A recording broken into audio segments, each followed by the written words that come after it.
As we close out this week, specifically marking President Trump's first 100 days in his second term, it's absolutely undeniable that he's made his mark on so many different areas, including education policy. His administration is making education great again. They are returning to the basics of reading, writing, and arithmetic, and they are getting away from the Biden administration's laser focus on woke indoctrination of our kids. And to be very honest with you, the Trump administration is going to be in for a great treat because of an incredible addition that is joining their team next week. Beginning next Monday, Family Research Council's Senior Fellow for Education Studies, Meg Kilgannon, will be joining the Trump administration's Department of Education. She will continue the good fight, trust me. And at the same time, let me just tell you, she will be leaving a huge hole here at FRC. It's been an honor to have her as a colleague and a frequent guest here on the program. Only fitting that here on her last day that she joins us. Meg, thank you for being here. So great to have you. Oh, thanks for having me, Jody. It's such an honor to work for Family Research Council, and it will be an honor to work for our country at the Department of Education. And I will miss all of you, but I am counting on everybody's prayers for me and for everybody else who's working to try to save the country. Well, you're certainly going to have that, and we'll get to some of those prayer requests a little bit later before we end our discussion here. But Meg, why don't you, with that, just segue into this next chapter of your life at the Department of Education. This will actually be the second time that you've served there under a second Trump administration. So what will your new role be? What will you be doing? I will be in the office of I'll be the Director of Strategic Partnerships in the Office of the Secretary. So the office that I had in the previous administration will be part of this office. And I'm so excited to get there and to meet everybody there and to reach out to the people that I worked with before when I was in the department. And, we're burning daylight, Jody, because we have to shut that organization down. That Department of Education is slated to be closed. And so we're going to need to be very focused in our work on getting that done so that we can send education back to the states where it belongs.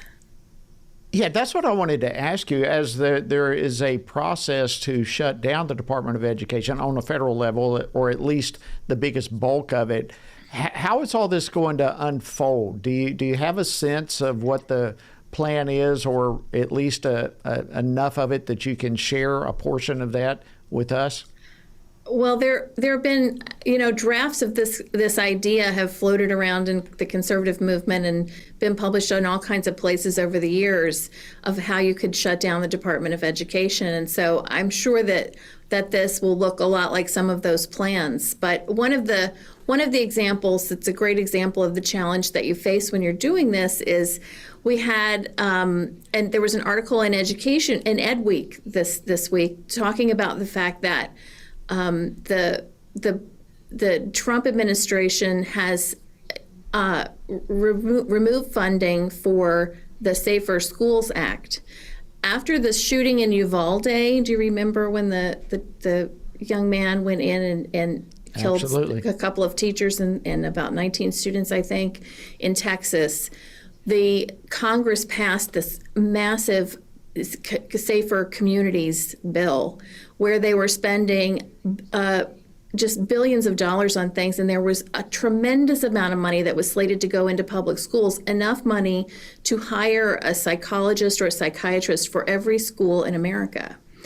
And if I remember the circumstances of that shooting, it wasn't a lack of psychiatrists that caused that shooting. It was the fact that a door was left open and someone was allowed to access the school who had a gun, right? So this is the kind of thing, though, when you're trying to close the Department of Education, but you have legislation from Congress directing the department to spend money, these are the kind of things that have to be rolled back systematically. And so the Legislative Affairs Office will need to be working on Capitol Hill to get bills in place or to assure that functions have been completed and we can close out those functions. It's going to take a whole team of people in the department to get the department closed. So even though we've had a huge reduction in force that's happened, we still need this political staff who are hired to work for the president, for the people who voted for him, to get that shut down. And so I'm really excited to join that team. Yeah, I am too, and I think some of that would probably take some legislative action. We'll see how that goes. But what an enormous task, an excellent example that you just gave. I think that really lets people understand a little bit about what you'll be doing there. We've got only about a minute. Meg, if you will, hang on over the break. I'd like to bring you back and continue our conversation. But the president has floated the idea of yanking Harvard's tax-exempt status. In about 30 seconds or so, give us your initial thoughts on that, and we'll carry it over into the next segment. I think we're going to see all kinds of ideas discussed of how to rein in higher education in this country so that it is no longer working to advance un-American and evil agendas. And so if it's a reduction in funding from the government or revision of a tax status, it's everything is on the table, I think, is the point of doing something like that. We are not going to put up with this kind of behavior from people who should know better. Wow. We're going to continue this discussion with Meg Kilgannon right after this break. We've got a lot more to cover. Meg, thanks again for joining me. It's always good to have you. Thanks for holding over the break. Sure. Okay, so we got so much to talk about, and it's just like juggling here where to start. But let's do this, because one of the things that you have brought the attention over and over and over on this program is the need for parents and community members to take action, to have their voices heard, particularly regarding issues affecting families. And this is not something that should just be left to the experts. Families ought to get involved. You've talked about that type of thing over and over and over. Can you speak to that again real quickly? Well, there is, Tony says it best when he says that you can outsource you can delegate the authority over your children to others to educate them, but the responsibility remains with you. And that is very true. And so the same is true in a government of, by, and for the people.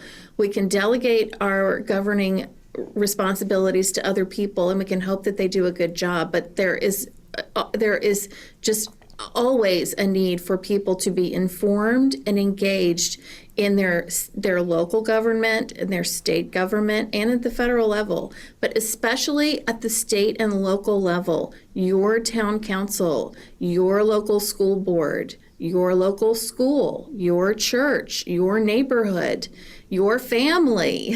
That is the source. That is the building block of society. And so we need to be engaged always and seeking to do God's will in all of those places. It's our responsibility as citizens to do that. Well, I think a great case in point is a case that we've been dealing with, in fact, on this program several times this week and trying to underscore it for people's attention, and that's coming out of Colorado and that radical bill that has come forth to potentially even take custody away from parents if they do not embrace his gender ideology. And yet now that bill has been watered down precisely because of what you're talking about. Parents got involved, citizens got involved. They don't want this kind of overreach from the government. Tell us, you've been involved in this. Tell us a little bit more about that bill. This is a great example of what it means to be engaged at the state and local level. I mean, in Colorado, you have a Democrat control of the government, and they are committed to the gender ideology and to transgender rights, and so they have this bill that is horribly overreaching that was going to involve a very hidden part, actually, of government, which is family court and what happens in divorce proceedings and things. And not everybody is going to family court. Not everybody's involved in a divorce proceeding. So it's less obvious than when people are at school. Everybody's going to school together mostly, and so we see what's happening in school. So this was going to be keeping the gender identity, gender ideology inside the family court system. And they have removed some of that from this bill, which is good. But the bill is still an overreaching bill that is dangerous for families. And they have taken this one part out because people, thanks be to God, people showed up and complained about this part of the bill. And so that was removed from the bill. But that just means that it's not time to go home and congratulate ourselves. We have to keep a vigil. We have to keep watch about this because we know they wanted it in. We know they're going to come back and try to get it in. So we've got to maintain our interest in this and keep vigilant. Well, Meg, I just again want to say thank you so much for all that you mean to the FRC family and to so many others. We are rejoicing for this new role that God is placing you in the Department of Education. You mentioned as we started that there's some things that you want people to be praying about. Let's circle back to that. How can our audience be praying for you as you move forward? Well, I mean, for me, that I will conform my will to God's will. That is my prayer every day for me and for my family and for everyone. That's our work here on earth, is to be a servant of God. And so we are in a wonderful situation at FRC where that is a goal of this explicit goal of this organization.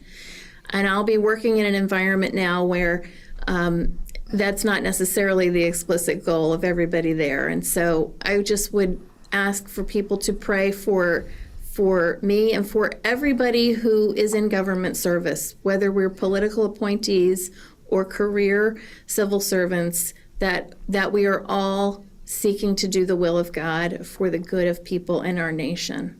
That would be tremendous. Well, thank you so much, Meg Kilgannon. And if I can just take a moment of personal privilege, I just want to say to you personally, it has been such a pleasure to call you a colleague here at FRC. You are an absolute joy to work with in every way. You are on our morning meetings. You're like a one-person think tank. The things that you bring to the table over and over and over are so well thought out and so well articulated, and it is so grounded in biblical truth. And I just want to personally say it's an honor. I'm excited for what's in store for you. When I think of you today, and I have, what came to mind was Proverbs 22:29, which you're familiar with. It says, you see a person skilled at their work, they will stand before kings. They will not stand before officials of low rank. And I see this elevation in your life as a result of your faithfulness with the gifts that God has given you. So may the good hand of God be upon you as you now go to the Department of Education. And thank you so much for all you've meant to us here at Family Research Council. Thank you, Jody. It's been my honor and privilege. Thank you.